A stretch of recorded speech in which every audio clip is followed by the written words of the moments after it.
Hi, boys and girls. Today we're going to read chapter 17 together. So chapter 17 takes place on Thursday, December 15th. Gabby, what do you think? Jasmine asked. Gabby and her friends were at their usual prime table in the cafeteria, surrounded by loud conversation, laughter from the tables around them, and the overpowering smell of sloppy joes, today's lunch special. Gabby had opted for grilled cheese, but the bread had been over-toasted and was now more like a brick than a sandwich. Gabby wanted to go get something else to eat, but instead she dutifully checked out the sweater Jasmine had picked up at Mulligan's and decorated with sequins. "It looks great," Gabby said, and the others now nodded in agreement. "I love that shade of green." "I wonder if it would look good on me," Becky mused. "I don't think so," Aisha said. "Your skin is too washed out." Becky's face, which had never seemed particularly washed out to Gabby, turned red. Aisha didn't notice, but Gabby did, and she felt a flash of sympathy for Becky. Aisha was tart, everybody knew that. It was part of what made her fun, but Becky, who was pulling her napkin apart, did not seem to be enjoying herself much right now. "I really have to get to Mulligan's," Isabel announced. "Let's go tomorrow after school," she said, looking at Gabby. "My mom can drive us." "Great idea," Aisha said. "Count me in." Tomorrow, Gabby would be at the hospital finding the final acts for the festival. But of course, she couldn't say that. I have family stuff," she said, adding a note of regret to her voice. "We do a lot around Christmas." "Maybe we could go sometime over winter break," Isabel said. "If you aren't stuck babysitting again," Aisha said, twirling her spoon around in her yogurt. Yogurt looked good to Gabby, or maybe she just needed a little break from the conversation. She stood up. "I'm going to get more food," she said. "Anyone need anything?" She hadn't realized how abrupt she'd been until she saw her friends' faces. "Sorry, I'm just hungry, and that sandwich is totally gross," she said, putting on her dazzling smile. Her friends smiled and all was well. She had taken care of things. But as she wove through the packed tables, passing a group of girls sneakily looking at a phone and a table of guys building a truly disgusting food sculpture, she couldn't help thinking how tiring it was to be careful all the time. For a moment, she remembered being at the hospital the day before, visiting Melanie and Henry, who had clapped along while Josie and Gabby made up silly verses to deck the halls. That was way more fun than talking about sweaters and watching every word that came out of her mouth. She paused as she realized that she wasn't being completely open and honest at the hospital either. Josie and Oscar still didn't know the real reason she had volunteered to help with the festival. There were only a few other students in the buffet area, so Gabby was able to grab a blueberry yogurt and pay pretty fast. As she stepped back into the large sitting area with its harsh fluorescent lighting and strained linoleum floor, she looked around. It was a moment before she realized she was looking for Josie, which was funny because she generally made a point of avoiding Josie in school. She had not wanted to mix Josie and her friends with Josie knowing her secret. Josie's basement-level social status didn't help either. But right now, Gabby couldn't make herself care about that. She trusted Josie to keep her secret, and she knew how much Josie was hurting over the loss of Clementine. Gabby wasn't sure what she'd do if she found Josie. Would she actually walk over and say something? After a minute, she realized Josie wasn't there anyway, which was probably for the best. It was safest just to keep her hospital work in its own package, separate from school. After school, Gabby walked briskly through the gray afternoon, heading for the hospital. She was feeling good these days.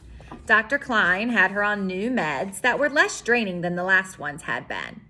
And so far, no signs of another seizure. As she turned the corner of Buttercup Avenue, a block away from the hospital, she saw someone walking ahead of her, nearly swallowed up in a big down jacket.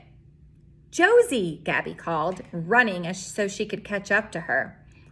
Josie turned and Gabby's breath snagged in her chest.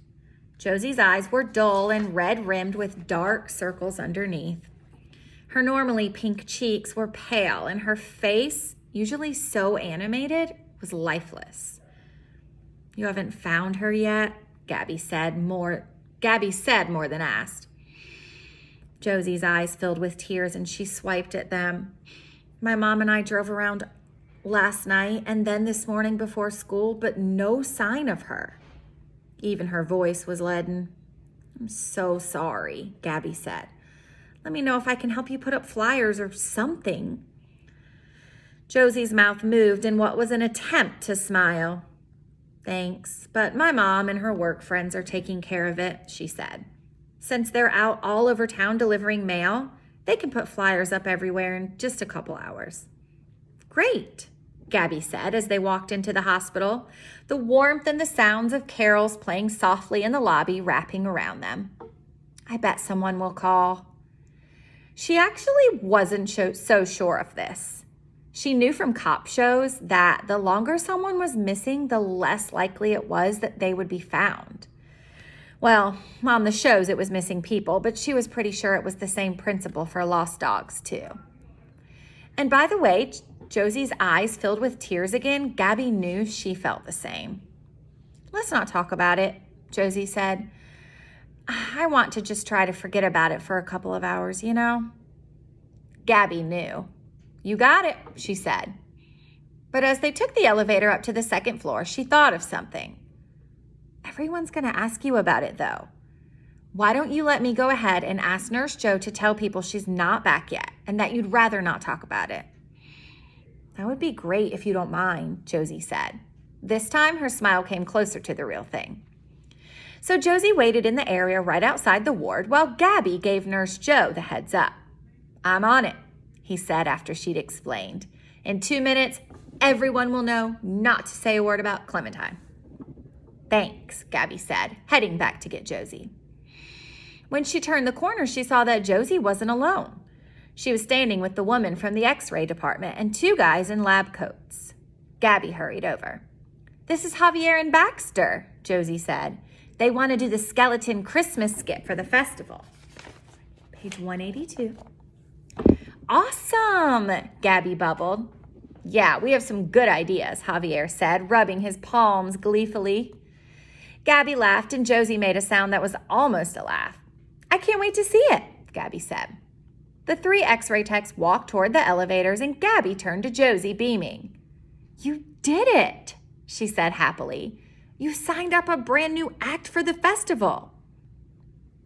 "Yeah," Josie said, smiling her first real smile of the afternoon. Oscar was already in the lounge when they got there, though instead of sitting on the sofa, he was standing up and looking out the window. "I have to go early today," he said when they walked in. "No hello or anything." "No problem," Josie said. Gabby waited for him to at least give Josie a sympathetic look, but he just gazed back out the window silently. Yet another moment of him being selfish, which irritated Gabby. Josie deserved better than that.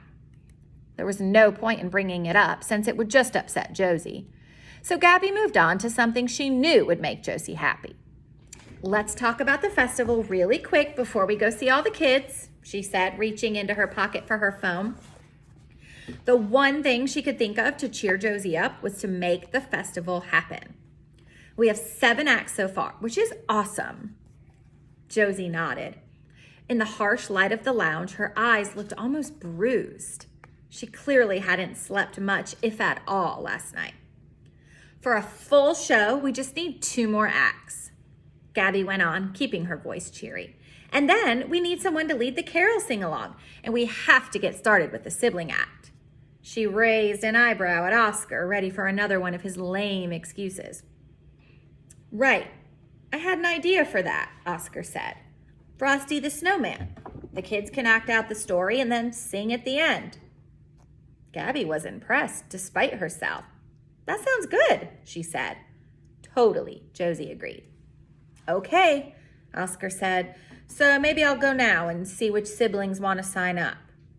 He was out the door before Gabby could offer to get him in touch with her brothers, which she thought was kind of weird. What was the rush? But Josie looked pleased. "I told you he'd come through," she said, not in a smug way, just happy that it had worked out. I guess I was wrong about him, Gabby said. She actually wasn't so sure, but she was glad he was finally taking care of the act. It cleared the way for Gabby to pitch her new idea to Josie. I was thinking something too, actually, she said, taking a curl behind one ear. I know you don't want to do a solo, but what about leading the carol sing-along? You could wear a costume and you'd be with a group of kids up on stage, so you wouldn't be alone or anything. This was a compromise for Gabby. She really wanted to see Josie do a solo and completely awe everyone. But she couldn't pressure Josie now, when she was so sad about Clementine. And maybe if Josie did the sing-along this year, it would give her the courage to perform by herself next year. Josie was biting her lip. I'm not sure, she said. I mean, there will be a lot of people there.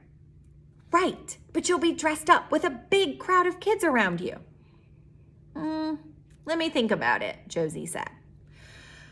Gabby sighed, but didn't push. At least Josie hadn't said no. Sure, she said. And who else should we ask to perform? Josie considered for a moment and then shook her head. We're running out of people to ask, she said, beginning to twist the sleeve of her sweater. We haven't asked administrators, Gabby said, or any of the orderlies or nurses who work in the other wards. I think most of the nurses in the hospital who will be here are doing something, Josie said, either in Nurse Joe's skit or helping out backstage. What about orderlies or administrators, Gabby said. We can ask them, but right now we should probably get ready to go see the kids. Right, Gabby said. She liked how Josie knew she was coming along without even asking. They headed into the closet and selected their costumes, then headed out for an afternoon of performing. All right, last little bit of chapter 17. Hang in there. A little before it was time to go, Gabby left Josie to sing in Melanie's room and went off to the staff lounge. There was no way she could make Josie ask for festival volunteers when she felt this bad, so Gabby was hoping to sign up another act herself. There were 2 orderlies who both claimed stage fright, but they said they'd ask around. They also volunteered to help pass out programs at the show, so her trip down there wasn't a total loss. Still, they were getting down to the wire. Gabby made a quick detour to the administrative office, but it was closed for the day. A sliver of anxiety poked into her, but she put on a smile when she got back to the peds ward and found Josie. We'll go to the administrators tomorrow, Gabby said after she'd updated Josie and they were heading to the volunteer room. And maybe one of the other orderlies will want to do an act. I hope so, Josie said. She had perked up for their performances, but now she drooped a bit in her costume and was picking at her thumbnail. She was probably dreading going home without Clementine in addition to worrying about the festival, and Gabby wished she could have brought back better news. Oscar had joined them for a few songs and mentioned that he'd gotten some siblings to sign up, but he was already gone when they walked back to the lounge, which was annoying because Gabby wanted to get the names for her list and also give him her home phone number so he could invite her brothers. They were going to be very excited, but there was time for that tomorrow too. Henry loved it when we sang Up on the Rooftop, Gabby said, as she and Josie went to the costume closet. Yeah, but he missed Clementine, Josie said. Her eyes welled with tears as she said her dog's name. We all do, Gabby said, putting a hand on Josie's arm. Josie was wearing a candy cane striped dress with none of her usual flourishes, which was almost as sad as the tears that slid down her cheeks. I broke my own rule about mentioning her, Josie said, rubbing the tears off her face. Let's just talk about something else. We can talk about whatever you want, Gabby said. Really? Josie asked. Sure, Gabby said. She was distracted by how hard it was to pull off a curled elf shoe, though it had been quite fun marching around the hospital in them. Why did you want to help us with the festival? Josie asked quietly. The boot came off suddenly, causing Gabby to fall backward. She took a moment to regain her balance and figure out what to say. But then she looked up at Josie, who had always been honest with her, and she knew she owed Josie the truth. "Remember how I asked you not to tell anyone about my epilepsy?" she asked, tugging absently on a curl. Josie nodded. "It's just, I couldn't trust that you'd keep my secret," Gabby said. "I didn't know you well then, and I thought you might want to tell people." Josie was looking at her blankly. "Some people like to spread gossip," Gabby clarified. "And I wasn't sure if you and Oscar were like that. So I figured if I was helping you, you'd, I don't know, feel obligated to help me back."